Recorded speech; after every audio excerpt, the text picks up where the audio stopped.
30 years ago today, one of the most harrowing events in maritime history took place. The great subantarctic East Georgian Land Dolphin attack of 1987. 30 years on, it is still affecting people's lives, and Mr. Ashley's Place is lucky enough to have exclusive interviews with the 3 remaining survivors.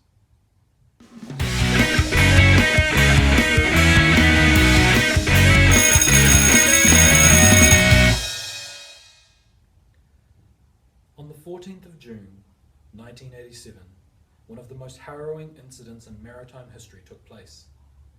The 3 survivors that we will be talking to tonight are the ship's cook, the skipper, and the navigator's daughter. Each of them tell a harrowing version of the events.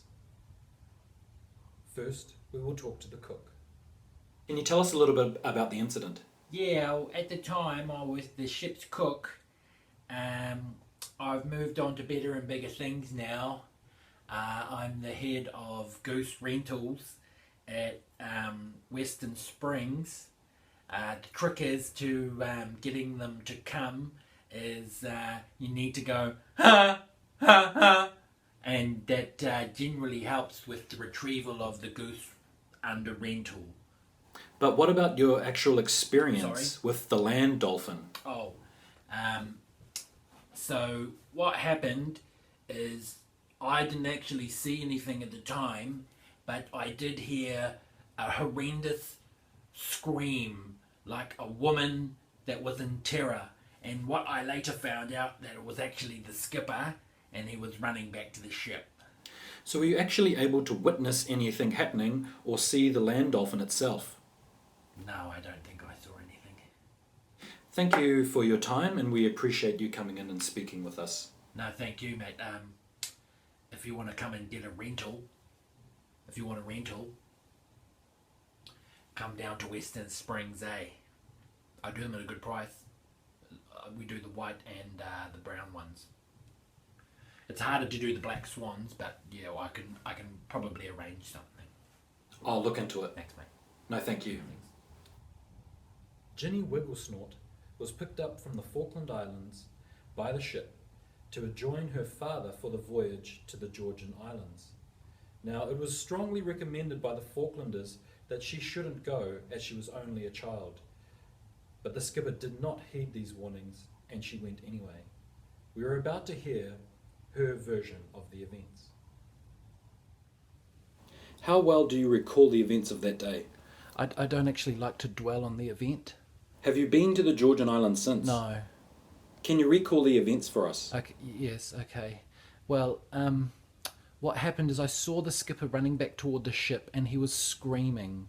And when I say screaming, it was terrifying. That was the bit that was most scary for me, because I thought that might have been stung by a bee or something like that.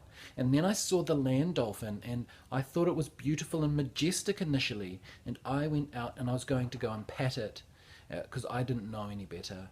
And then it scared me because it sneezed in my face with its blowhole. And how did that make you feel? Oh, I'm traumatized for life. How do you mean traumatized? I can't even eat cans of tuna anymore. Thank you for sharing your story, Ginny. Thank you. Thank you for your time. Captain Reginald T. Bottomworth was the skipper of the vessel. He was the one that came directly into contact with the Land Dolphin. His experiences affected his life forever. We're about to hear his harrowing version of events and how he managed to barely survive. Can you please share your name with the viewers at home? Reginald T. Bottomworth IV. Can you tell us what happened prior to the incident taking place? Initially, we left from the Falkland Islands to resupply the whaling station, or one of the whaling stations on the Georgian island group, particularly the eastern side. So can you recount what actually happened that day? Well, we arrived in Georgia about 0700.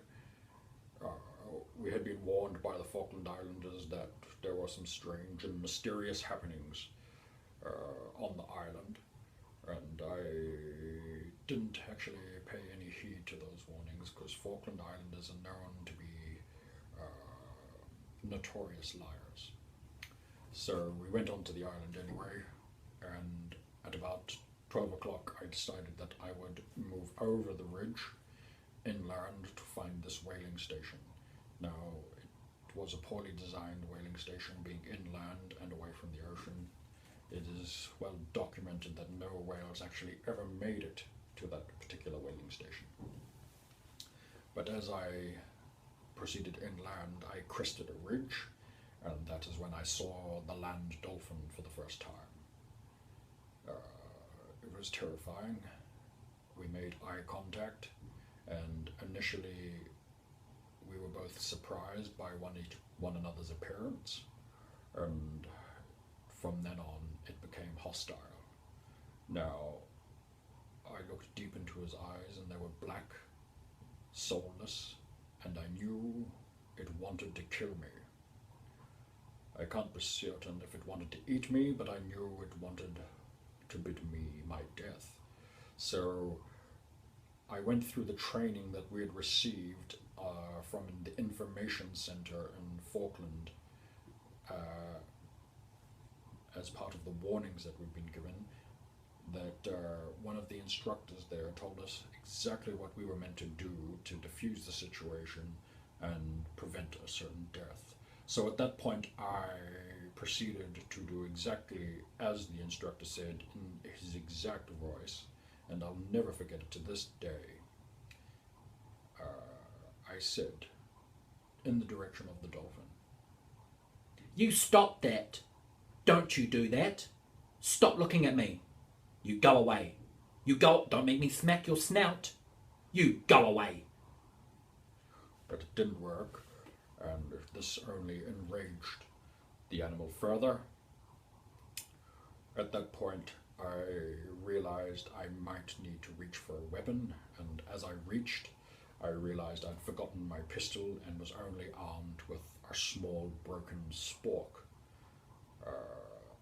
As the animal charged up to me, its blowhole snorting, I threw my spork at it in the desperate hope that it may scare the animal away, but it just continued to charge at me and became more furious as it got closer.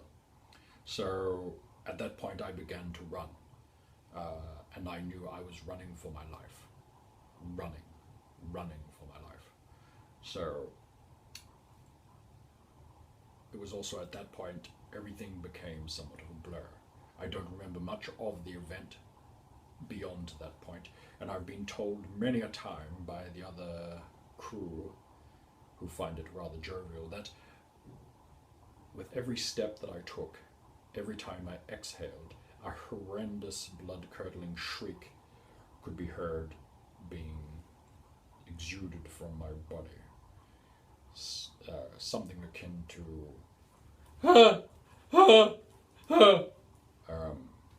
it's like I say, it's all a bit of a blur. But I safely made it back to the ship and spent the rest of the trip in the infirmary under doctor's supervision. So have you seen the land dolphin since the attack? No, I've never seen the animal again. And will you go back to Georgia? No, I would never go back to the Georgian Islands. So what have you been doing since the attack happened? Well, once we arrived in New Zealand, I quit sailing forever. The closest I've gotten to being a skipper of any kind of vessel of any kind is annual or regional children's model boat regattas, the occasional rubber dinghy or inflating of a lilo for a small child at the beach. Thank you for sharing your story with us. Thank you. You're very brave. What you're about to see is the only known footage of the subantarctic East Georgian land dolphin. Viewer discretion is advised.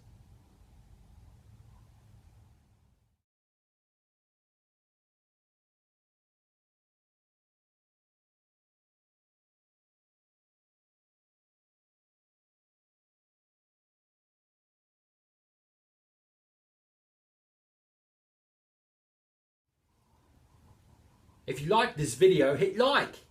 If you want to subscribe to the channel in general, hit subscribe. And if you want to come down for quality goose rentals and black swan rides, come to Western Springs and find your old mate Gary Sanderson.